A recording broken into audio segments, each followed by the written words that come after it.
dan siksa di orang akhirat. Jadi anak yatimnya berkaitannya. Ada kala anak yatim yang agak lekai, agak salah, yang cobaan bagi dia. Yang gini kala dia ona cinta ke yatim, ona sayang ke yatim. Lalu dia waktu tak kala yatim mungkin hana peng mungkin dia bala. Saya tak kala yatim dia waktu tak kala yatim ada kala hana sapena. Dia mungkin tak perlu ke kali rau ke yatimnya. Handa bermun, maka tendi na yatim menagak kaya menagak kelaknya wajar dulu. Ini hana kasih sayang, hana urunci, hana so yang akan membimbing, yang menghirau, menjaga. Tanya-tanya tugas. Maka waktu Rasulullah berjih berupa yatim, ana, abu, li yatimi, ni berkata Rasulullah. Lenya bapa bagi yang yatim, lenya ayah bagi yang mereka tidak punya ayah.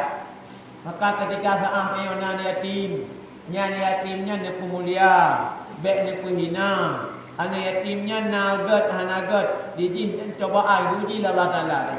Jadi bila bak kampung kayo nan yatim, kayo semakin hari hana ada permun dan tak perlu lebih-lebih ro di mata yatim gat, yang mendapatkan musibah dan bala.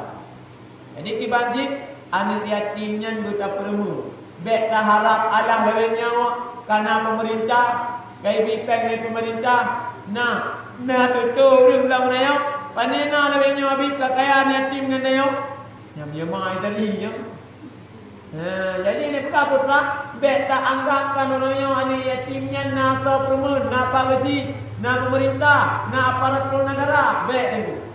Jadi tugas yang hiro yatim yang bimbing yatimnya tugas bersama kan tugas pagasi kan tugas pemerintah, tugas kita bersama sebagaimana Rasulullah awal mulia kesanjung dan dihirauan yatim, maka tugasnya hirauan yatim. Marhum